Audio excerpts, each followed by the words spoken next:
Welcome back to the Station Bakery. I'm Court, and today I'm giving you a raw and real look at a day in my life as a home bakery owner. I am getting ready to attend my first farmers market of the year. This is a new market than I've attended previously. While this will be my first time being a vendor at this market, it is not my first time attending this market. I spent the last year strategizing my plan for entering into this market, getting ideas, seeing what the flow and the traffic is like, seeing what other vendors are there, how many vendors are consistent, what are the different types of vendors.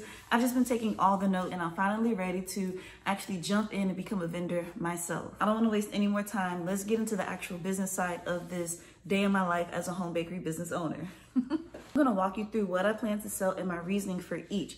Also including this is going to be my prices. These are prices that I have factored and calculated for myself that I know works and makes sense for my business. As I see the response from the different customers who are attending, I'll make adjustments as needed. So I just went through and I made a quick list of all the things that I plan to sell. And the first thing, of course, is going to be mini cakes. That's currently what I'm known for. That's currently what is popular for me and my audience. So of course, we're showing up with the mini cakes. I have these priced at $7. This is the price that I did at my last market, and it worked really well. I'm gonna repeat that pricing. In general, I charge anywhere between $5 to $10. The flavors that I'm gonna be doing are cookie butter, chocolate on chocolate, vanilla, and then snickerdoodle. These are the flavors that people always respond well to, so this is what I'm gonna start off with. And then as I continue the market, I'll slowly add and introduce new flavors. Cookie butter and snickerdoodle are two new flavors that I have not seen introduced at this market. This will help me to stand out amongst those other bakers. And then of course we have the classic chocolate, and vanilla, although my chocolate on chocolate, whenever people try this, they just go crazy for it, and it's like the best cake that they've ever had. I mean, all of these, really. Chocolate on chocolate, it seems basic, but I know that my chocolate on chocolate, just from customer feedback, is not basic.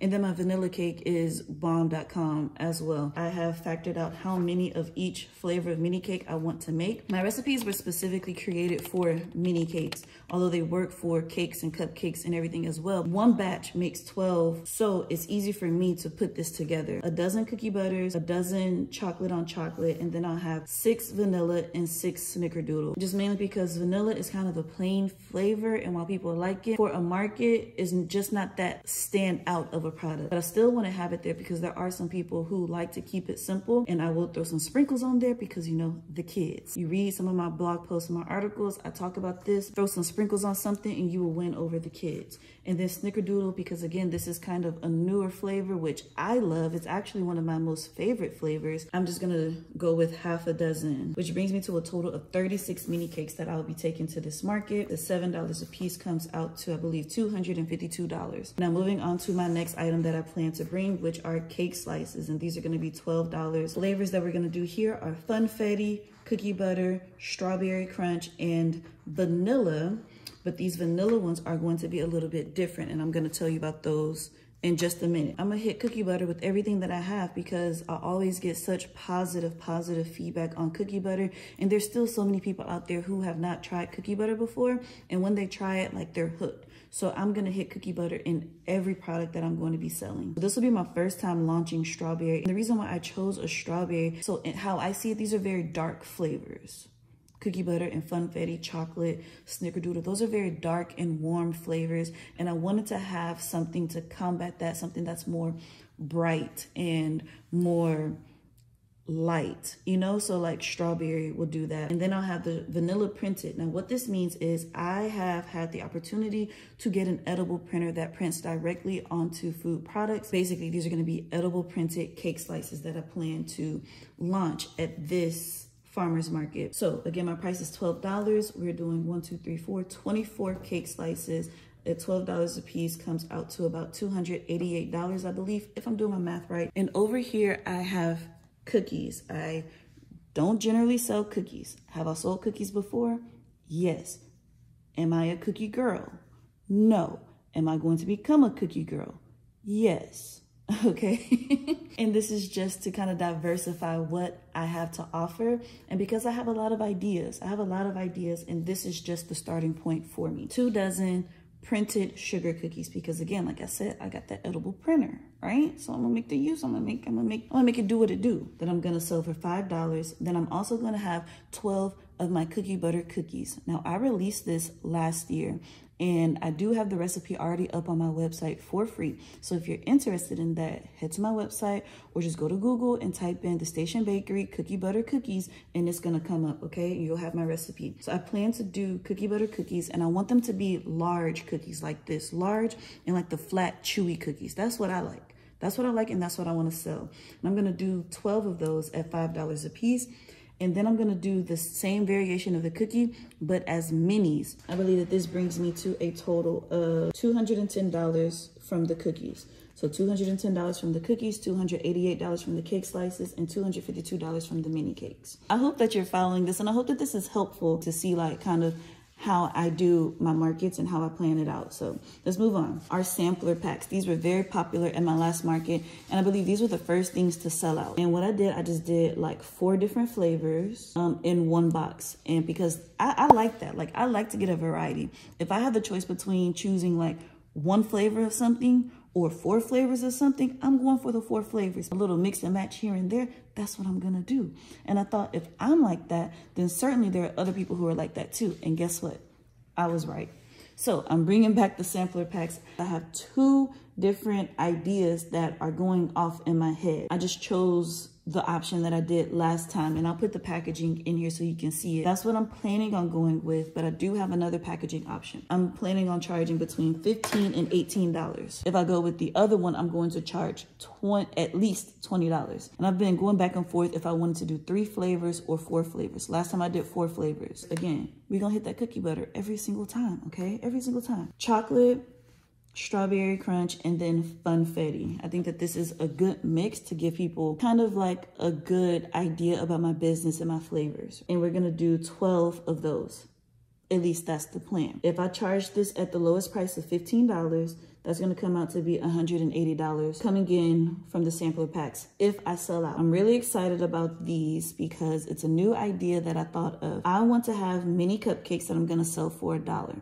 The reason why I want to do this is because I want people to be able to come to my booth and buy something regardless. I don't want price to be an issue, which I don't believe that price will be for our area, but I want something on here that's going to be a no-brainer for people. That's going to be easy and quick for them to buy. Having $1 mini cupcakes, and my actual target audience for this are the kids. If you can get the kids, you got the parents, hands down. Sorry, parents, it's just business, right? And I've learned that if you can get the kids, you can get the parents. Okay, let me say that one more time. If you can get the kids, you can get the parents, okay? I'm sure adults are gonna wanna take a little bite too, because if you're on a diet, they can sacrifice their diet and $1 for a little tiny mini cupcake. Of course they can. Of course, that's their cheat meal, okay? That's their cheap dessert for $1.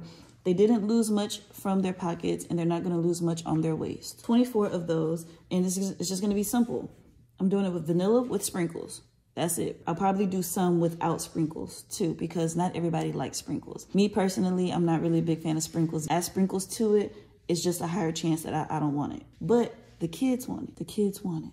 So I'm gonna give it to them. $1 each at 24, that's an extra $24. Next are chocolate covered pretzels. I do wanna start adding chocolate covered treats into my business because these are just like easy items, and I'm not going to do like super impressive stuff. I'm keeping it simple so I can charge $1 for it. That's easy for people to do if they want to support you. You know, if your kid wants something, they're crying for something, easy, boom, $1 for a chocolate pretzel. Now your kid is happy, you've saved the day. So that's another $24. Now this last one that I'm about to show you is another, oh, before we go there, let me go back up here. My last market, I took whole cakes for people to buy. So I'm gonna do it again. I'm bringing 4 cakes, 2 cookie butters, 2 funfettis, but these are gonna be much smaller than the ones that I did last time. I'm gonna sell them for $20 each, so that'll be an extra $80. If I sell them, that will come into my business. This last thing that I'm gonna show you that I wanna have are mystery bags. And I'm thinking $25. Now the original idea of this was, what if we get towards the end of the market and we have not sold out yet and we have all of these products? Well, enter in the mystery bags where I take a group of whatever's left over, drop it into this bag at a discounted price. The person who buys it, they don't know what's inside of the bag, right? It's a mystery.